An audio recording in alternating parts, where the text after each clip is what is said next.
Hey, welcome back to Zombie Tactics. I took a carbine course, or I should say 2 carbine courses last weekend, and I wanted to tell you a little bit about them.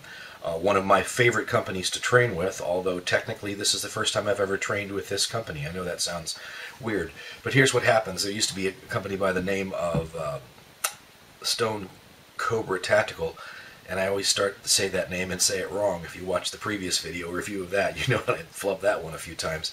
And that company has become Gray Ops Firearms Specialty Training Incorporated. I'll put a link to their website in the channel notes. You'll want to see that, or the video notes. You'll want to see that, and you'll want to use that also to look up the backgrounds and the bios of the instructors for this course, because excellent quality people. The person I'm thinking of here specifically is Greg Faught, the person who taught the carbine course, and Gordon Gray, whom I've met before, who is also just an extremely good instructor and a very knowledgeable individual.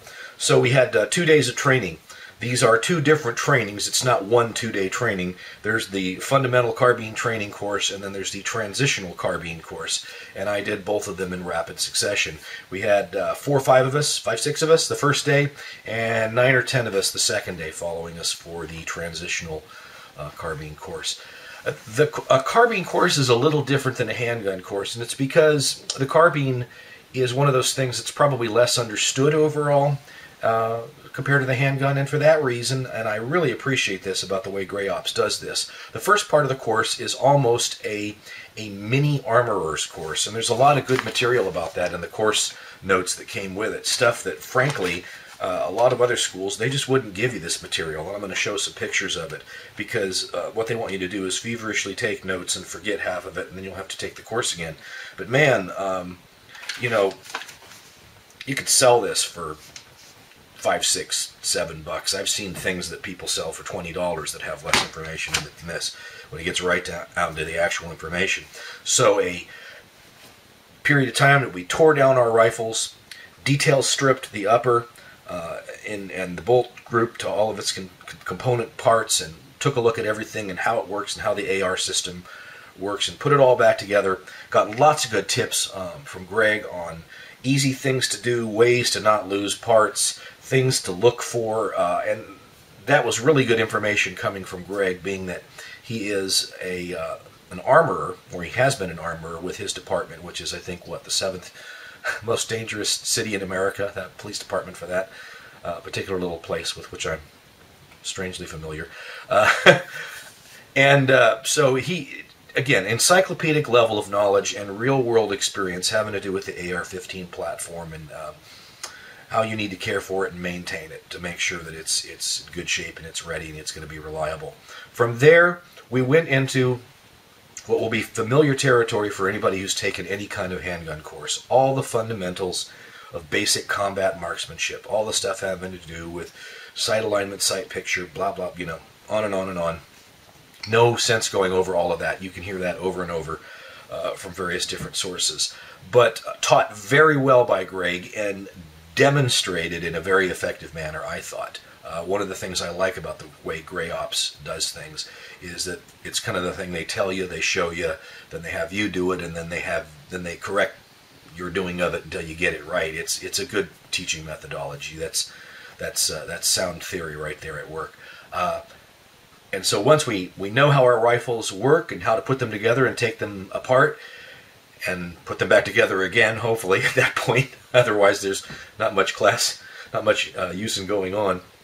We spent some time talking about how we're going to zero in our rifles and putting our rifles on a mechanical zero, where the rifle is pretty much in its most basic default condition. The front sight is at the default position, the rear sight is at the default position, and then we went out to the range and zeroed our rifles. Something that was a little unusual, we zeroed at 50 yards, which is something I'm not used to seeing, and a lot of these courses, I think, because they are taught by people with military experience, they tend to go for a 36-yard, 300-yard Marine zero, and I think that that's a really good zero to use if you're a member of the military and you're out fighting a war someplace. The 50-yard zero seemed to make a lot more sense to me because of the way the ballistics work and the trajectory of the standard rounds that are used in an AR-15 work.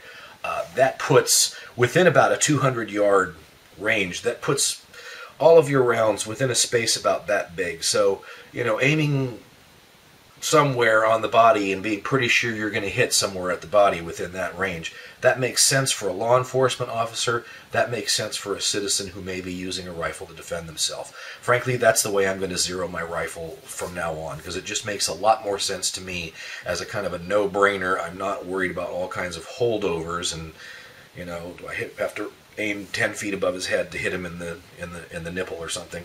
That kind of craziness. So 50-yard zero really made a lot of sense. And we spent the remainder of the day working on basic and what I would call more advanced shooting positions. Everything from shooting while standing to various kneeling and sitting positions, rollover prone and modified prone positions that you might use shooting from underneath a car or over a curb. All of this kind of thing, getting the very basics of operating the AR-15 platform or any self-defense rifle, frankly, down pat to prepare us for the next day's training. And that brings me to the Transitional Carbine course the following day. That day started with a very brief review of the kinds of things that we went over the first day to make sure that those joining us in the course were up to speed and we'd all be on the same page. From there, it was pretty much all shooting, a demonstration of a technique, and then we got to try out the technique, and then we had that technique critiqued and perfected for us. Everything starting again with basic shooting positions, standing, sitting, kneeling, prone, modified prone positions, and then proceeding on to moving and shooting.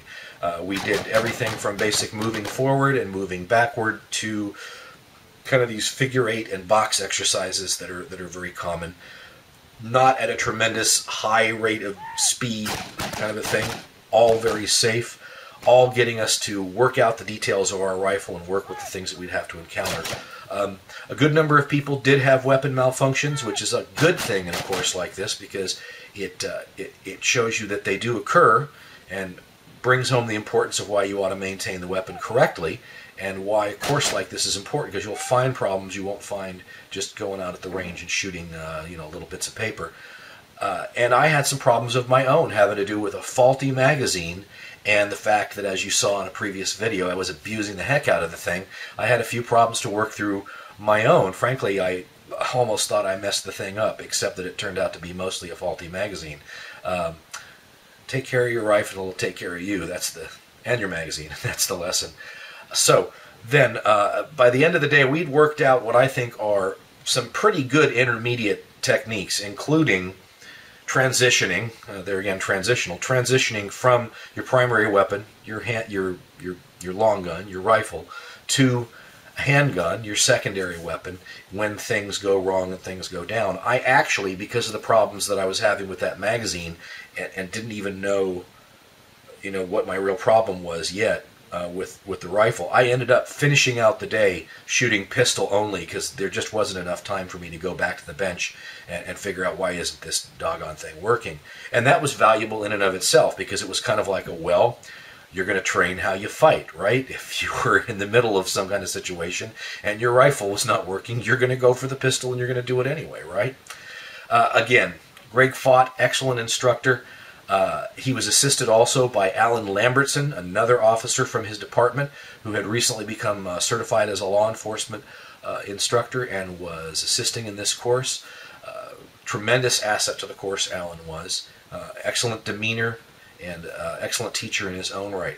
I would highly, highly recommend that if you're in the Sacramento area, Roseville, anywhere in Northern California, frankly, it's worth a drive. One gentleman drove all the way from, I think, the Los Angeles area, and he considered it well-spent time to come to the Gray Ops Fundamental and Transitional Carbine course.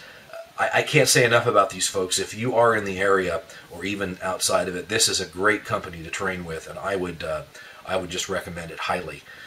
That's the review of the course, and that's Zombie Tactics for tonight, and we'll see you next time. Bye-bye.